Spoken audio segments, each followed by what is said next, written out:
Hello friends, smart start P S സിയുടെ പുതിയൊരു ക്ലാസ്സിലേക്ക് എല്ലാവർക്കും സ്വാഗതം. ഇന്നത്തെ ക്ലാസ്സിൽ 5th standard SCERT second chapter ജീവജലം എന്ന അധ്യായത്തിലെ കണ്ടൻസ് ആണ് ഉൾപ്പെടുത്തിയിരിക്കുന്നത്. ക്ലാസ്സിലേക്ക് കടക്കുന്നതിന് മുന്നേ ചാനൽ ആരെങ്കിലും സബ്സ്ക്രൈബ് ചെയ്യാതെ കാണുന്നവരുണ്ടെങ്കിൽ സബ്സ്ക്രൈബ് ചെയ്ത് ഒന്ന് സപ്പോർട്ട് ചെയ്യണം.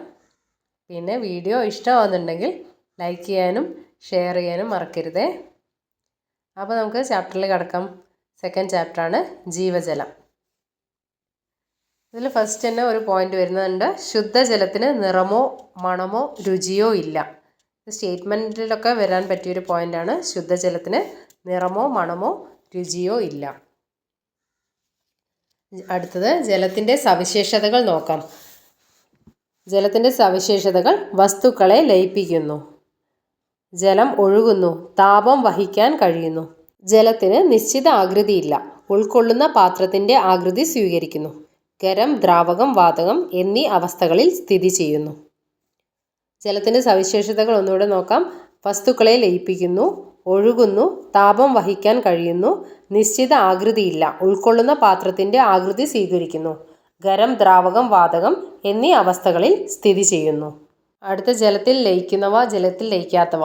അവ ഏതൊക്കെയാണെന്ന് നോക്കാം. ജലത്തിൽ ലയിക്കുന്നവ: ഗ്ലിസറിൻ ജലത്തിൽ ലയിക്കും, ഉപ്പ്, പഞ്ചസാര, മല്ലിപ്പൊടി, പൊട്ടാസ്യം പെർമാംഗനേറ്റ്, കൽക്കണ്ടം, തുരിശ് എന്നിവ ജലത്തിൽ ലയിക്കുന്നവയാണ്.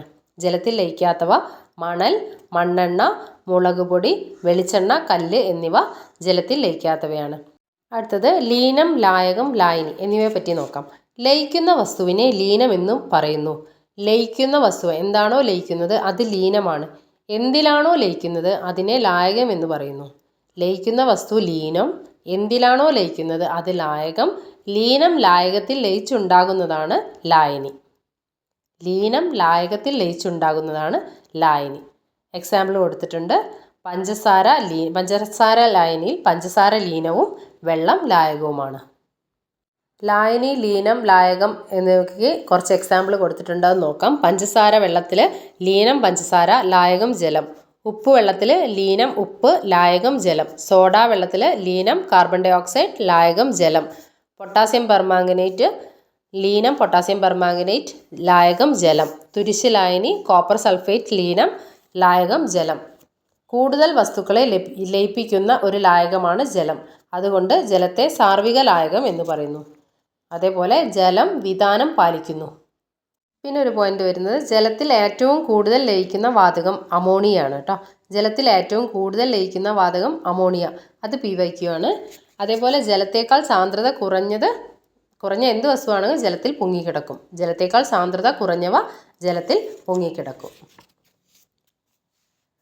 അടുത്ത് നോക്കുന്നത്, ഭൂമിയുടെ ഉപരിതല വിസ്തീർണത്തിൻ്റെ 2/3 ഭാഗവും ജലമാണ്. ഭൂമിയുടെ ഉപരിതല വിസ്തീർണത്തിൻ്റെ 2/3 ജലമാണ്. അതായത് കരയുടെ ഇരട്ടി ഭാഗം ജലം. ഭൂമിയുടെ ബഹുഭൂരിഭാഗവും സമുദ്രജലമാണ്. ഭൂമിയുടെ ജലത്തിൻ്റെ ബഹുഭൂരിഭാഗവും സമുദ്രജലമാണ്. ശുദ്ധജലം ആകെ 3.5% മാത്രമേ ഉള്ളൂ. ഭൂമിയിൽ ശുദ്ധജലം 3.5% മാത്രം. സമുദ്രജലമാണെങ്കിൽ 96.5%.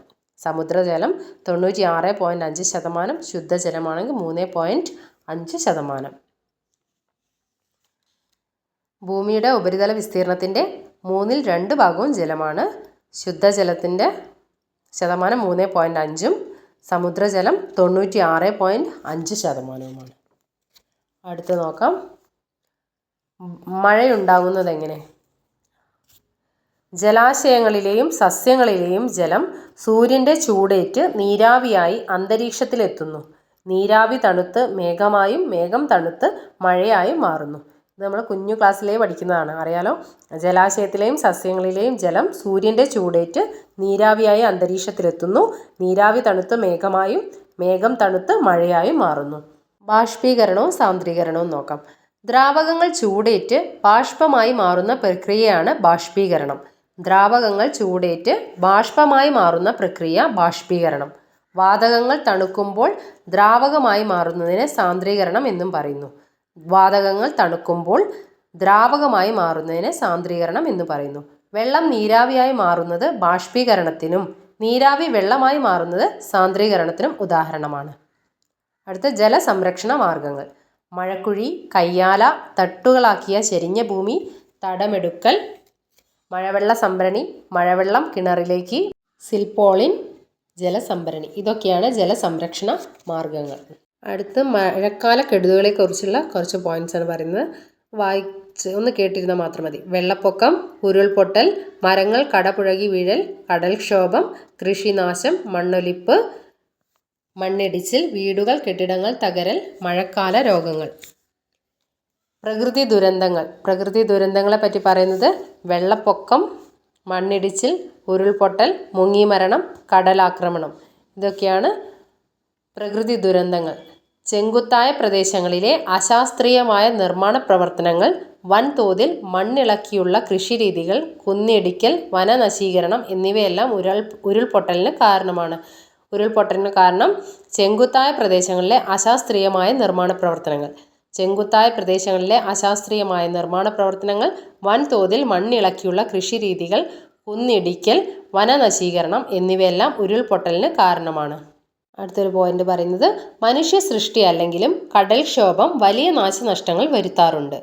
മുന്നറിയിപ്പുകൾ അവഗണിക്കുന്നതും കടൽ തീരത്തോട് ചേർന്ന് താമസമാക്കുന്നതുമെല്ലാം അപകടങ്ങളുടെ കാഠിന്യം വർദ്ധിപ്പിക്കാം. കടൽ ഭിത്തി കെട്ടിയും കണ്ടൽ ചെടികൾ വച്ചുപിടിപ്പിച്ചും കടലാക്രമണം നിയന്ത്രിക്കാം. കടലാക്രമണം നിയന്ത്രിക്കാനുള്ള മാർഗങ്ങൾ കടൽ ഭിത്തികൾ കെട്ടിയും കണ്ടൽ ചെടികൾ വച്ചുപിടിപ്പിച്ചും കടലാക്രമണം നിയന്ത്രിക്കാൻ കഴിയും. PSC ഓറിയൻറ്റഡ് ആയിട്ട് നോക്കുമ്പോൾ നമുക്ക് ഈ ചാപ്റ്ററിൽ ഇത്ര പോയിൻറ്റ്സേ ഉള്ളൂ പറയാൻ. ഒരു ചെറിയ ചാപ്റ്ററാണ്. ഈ ചാപ്റ്റർ ജസ്റ്റ് ഒന്ന് ടെക്സ്റ്റ് വായിക്കുക അല്ലെങ്കിൽ വീഡിയോ ഒരു തവണ കേൾക്കുകയോ ചെയ്താൽ മതി, സെറ്റായിക്കോളും. അപ്പോൾ നമുക്ക് അടുത്ത വീഡിയോയിൽ കാണാം. എല്ലാവർക്കും താങ്ക് യു.